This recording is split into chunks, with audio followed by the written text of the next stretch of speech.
Bonjour Madame la Ministre, merci de répondre à notre interview pour la Web TV de la Convention nationale. J'avais une première question concernant votre message que vous avez passé aux avocats aujourd'hui. Vous avez fait le bilan de 2 ans de négociations sur l'aide juridictionnelle. C'était un bilan d'échec. Et ma question c'est, est-ce que vous posez un ultimatum aujourd'hui aux avocats si ils rejettent maintenant le rapport Le Bouillonnec? Vous avancerez sans eux? L'ultimatum ne fait pas partie de mes méthodes. Je peux être très claire et très ferme sur mes positions, mais jamais je manque de respect aux personnes avec qui je travaille et en particulier donc aux professions du droit et singulièrement aux avocats. Donc il n'y aura pas d'ultimatum, je ne fonctionne pas ainsi, simplement je dis. Il y a tous les ans, cette année encore, l'aide juridictionnelle augmente de 10%. Je pourrais m'en contenter et commencer à m'applaudir moi-même. Je trouve que la responsabilité politique m'oblige à considérer le fait que nous disposons de suffisamment d'éléments pour savoir que l'aide juridictionnelle en tant que système est menacée.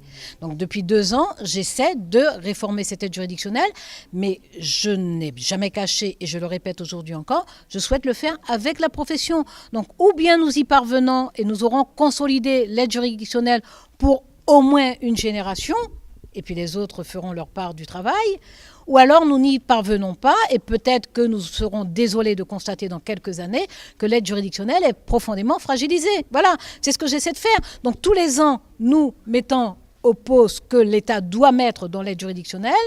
Nous faisons le forcing dans une période de budgétaire contrainte pour faire augmenter quand même cette aide juridictionnelle, tenir compte des nouveaux besoins, tenir compte de la réalité de la rudesse, des rapports économiques, des rapports sociaux qui font qu'il y a de plus en plus de personnes qui ont besoin de cet assistant de la part de l'État.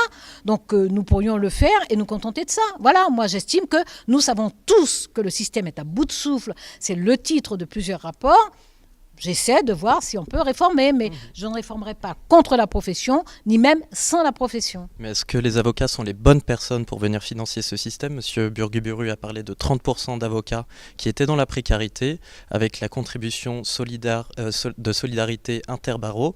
Des barreaux qui font peu d'aide juridictionnelle, comme Paris, pourraient être plus sollicités que les autres pour contribuer à cet effort. Alors on sait qu'à Paris, il y a beaucoup d'avocats qui ont beaucoup de difficultés financières. Non, attendez, d'abord, moi, j'évite le simplisme. Hein. Donc, est-ce que les avocats sont les bons pour contribuer? Il y a des propositions sur la table. Et nous sommes allés au-delà des propositions, puisque cette année, non seulement nous augmentons l'aide juridictionnelle de 10%, mais nous avons introduit un nouveau panier de ressources. Donc, nous avons créé des circuits qui nous permettent d'alimenter l'aide juridictionnelle à partir de sources différentes. Voilà, donc ces circuits sont là, en jargon on dit que ce sont des tuyaux, c'est-à-dire qu'en fait, on a créé les conditions pour diversifier le financement de l'aide juridictionnelle. Voilà, moi j'ai expliqué très clairement ce que je proposais il y a 2 ans, qu'on essaie de regarder ensemble, c'est-à-dire une contribution de gros cabinets d'études qui sont spécialisés sur des activités professionnelles, mais non juridictionnelles, et qu'on pourrait leur demander de contribuer à hauteur d'une demi-heure ou d'1 heure d'honoraires par année, de contribuer au système. Voilà, ça n'est pas les faire financer le système, c'est leur demander une contribution parmi toute une liste d'autres contributions. La profession le refuse, elle le refuse, moi j'en prends acte. On ne m'empêchera pas de dire que ça fait partie des circuits de solidarité concevable. Alors, même si on veut me huer de le dire, je dis, il s'agit de ça.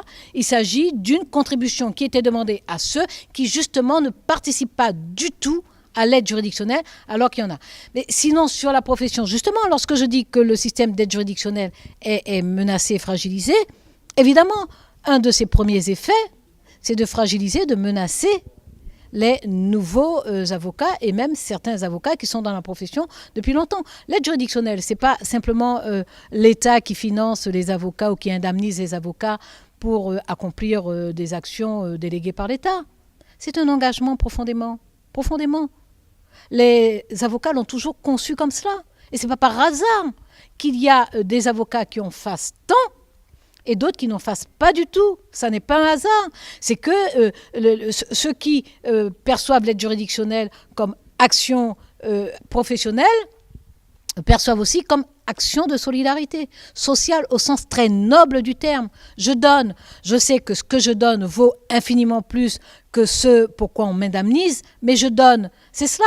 Donc moi je pense qu'un système comme ça, il faut tout faire pour le sauver, c'est tout. Donc j'essaie de tout faire pour le sauver. Je ne stigmatise pas, je ne désigne pas, celui-là devrait donner tant, celui-là. Je dis voilà, je vous propose un système où il y a de gros cabinets qui n'en font pas. Il ne s'agit pas de la critiquer de ne pas en faire, il s'agit de leur dire vous n'en faites pas, il y en a qui en font beaucoup et ça les fragilise. On vous demande 300 € par année. Excusez-moi de le dire, je ne veux pas être désagréable, mais enfin, il y en a qui ne vont même pas le sentir. Bon. Mais je vois bien que ça proteste, et ça ne proteste même pas de la part des grands cabinets. C'est quand même pour moi une énigme. D'accord. Merci beaucoup.